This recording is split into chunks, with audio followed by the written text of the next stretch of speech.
మీకుండే ఎటువంటి గ్రహ బాధలైనా గృహ బాధలైనా శాశ్వత పరిష్కారం కోసం సంప్రదించండి శ్రీనివాస జ్యోతిషాలయ. సార్ నమస్తే.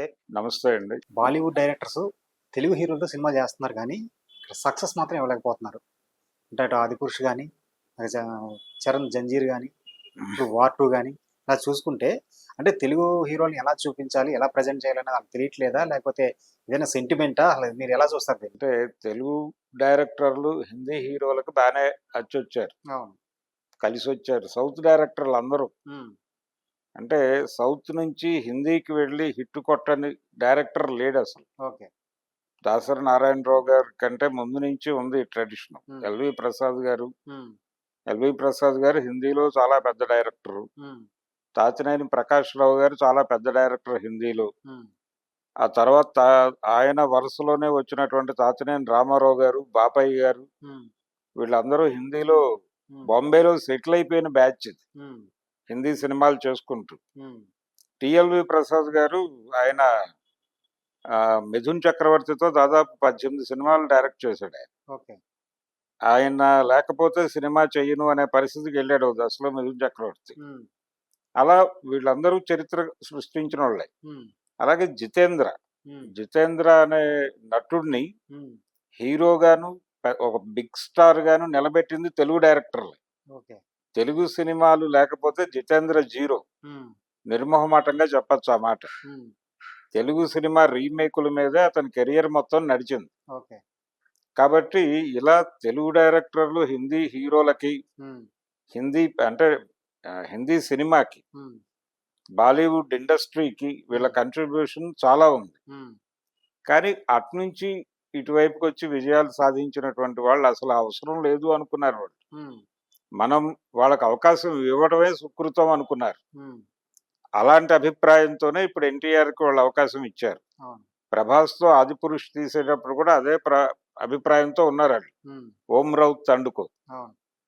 ఇవన్నీ కూడా మిస్ఫైర్ అవుతున్నాయి. ఉమ్, ఈ మిస్ఫైర్ అవటానికి కారణం అంటే వార్ 2 దగ్గరకు వచ్చేసరికి వాళ్ళు కాన్షియస్ గానే మనం మార్కెట్ని జాగ్రత్తగా పట్టుకోవాలి, లోకల్ మార్కెట్లని మనం చులకనగా చూడొద్దు, ఉమ్, కొంచెం సీరియస్గా పట్టించుకోవాలి. ఉమ్, పట్టించుకోవాలంటే వాళ్ళని కూడా మన సినిమాలో రోప్ చేయాలి అనే ఉద్దేశంతో ఉమ్, ఎన్టీఆర్ దగ్గరకు వచ్చారు వాళ్ళు. ఉమ్, ఇది ఇక నుంచి మొదలవుతుంది. అటు నుంచి ఇటువైపు ప్రవాహం అనేది నడుస్తుంది. ఓకే.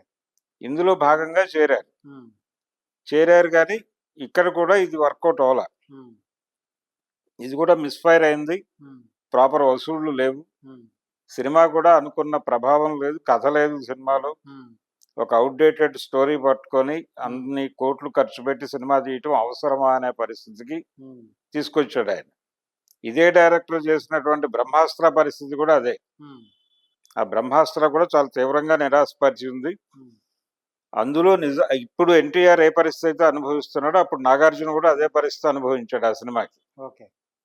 ఇటువంటి కండిషన్లో బ్రహ్మాస్త్ర కంటే ఇది బెటర్ గా ఉంటుంది అని అనుకున్నారు కానీ ఇది కూడా ఉమ్, దానికంటే కొంచెం ఆర్థికంగా బెటర్ ఫిగర్ రీచ్ అవ్వచ్చు ఈ సినిమా, అంతే. ఉమ్, అంతకుమించి ఇది బ్రహ్మాస్త్ర కంటే గొప్ప సినిమా అని అనుకోవాల్సిన అవసరం లేదు. ఓకే.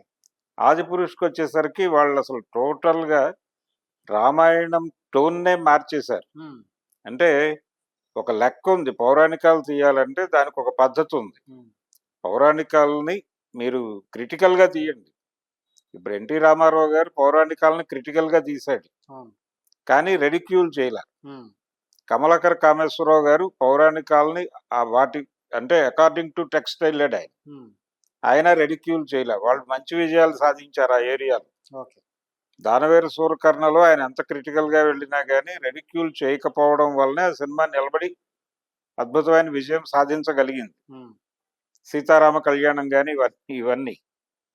ఆదిపురుష్కి వచ్చేసరికి వాళ్ళు దాన్ని నిలబెట్టే ప్రయత్నం కన్నా కూడా అపహాస్యం చేయడానికి ఎక్కువ సమయం కేటాయించారు. ఉమ్, అందుకని ఆ సినిమా ఏ విధమైనటువంటి ప్రభావం వేయకపోగా వెరీ మార్నింగ్ షో నుంచి దానికి అట్టర్ ఫ్లాప్ అనేటువంటి ఒక ధోరణి, అంటే జనాలు రిజెక్ట్ చేశారు. అది ఫ్లాప్ అవడం అంటే ఉమ్, జనం నుంచి అంతగా తిరస్కరణకి గురైనటువంటి సినిమా ఇంకోటి కనిపించదు ఈ మధ్యకాలంలో ఉమ్, ఆదిపురుష్తో. ఉమ్, అవును. వార్ 2లు ఇవేవి చాలవు దానికి. ఉమ్, దాని స్థాయి ఆ విషయంలో ఒక రికార్డు కొట్టారు. ఓకే. ఆ కండిషన్‌లో ఇప్పుడు మళ్ళీ ఒకసారి చర్చకొచ్చింది. ఇప్పుడు 'అట్లీని' ఎందుకు తీసుకెళ్ళి డైరెక్ట్ చేయించుకున్నాడు 'షారుఖ్ ఖాను' హ్మ్. ఆ సినిమాకి అనేది ఓ చర్చ 'జవాన్'. 'జవాన్'. ఇలా ఇటు నుంచి వెళ్ళిన డైరెక్టర్లు 'బాలచంద్ర' గారు కూడా హిట్లు కొట్టాడక్కడ. హ్మ్. 'బాలు మహేంద్ర' హిట్లు కొట్టాడు. హ్మ్. కొట్టని వాడు ఎవడూ లేడు. అక్కడికి కాలు పెట్టిన ప్రతి సౌత్ డైరెక్టర్ హిట్ ఇచ్చాడు. ఓకే. కానీ వాళ్ళు ఇక్కడికొచ్చి హిట్లు కొట్టినటువంటి డైరెక్టర్లు అసలు వచ్చిన డైరెక్టర్లే ఎవరూ లేరు. హ్మ్. తెలుగు హీరోలని అప్రోచ్ అయిన డైరెక్టర్లు బాలీవుడ్ నుంచి నలుగురో, ఐదుగురో కనిపిస్తారు మాక్సిమం. హ్మ్. అంతకు మించి లేరు. హ్మ్. ఈ నలుగురు, ఐదుగురు కూడా ఫెయిల్యూర్స్ మూటగట్టుకున్నారు. హ్మ్. దాంతో ఇప్పుడు ఇది ఒక సెంటిమెంట్ కింద మారే ప్రమాదం కనిపిస్తోంది. ఆ! ఆల్రెడీ ఆ డిస్కషన్ నడుస్తోంది. ఓకే. అంటే బాలీవుడ్ డైరెక్టర్లను ఎంత దూరంగా పెడితే అంత మంచిది అని తెలుగు హీరోల మీద హ్మ్.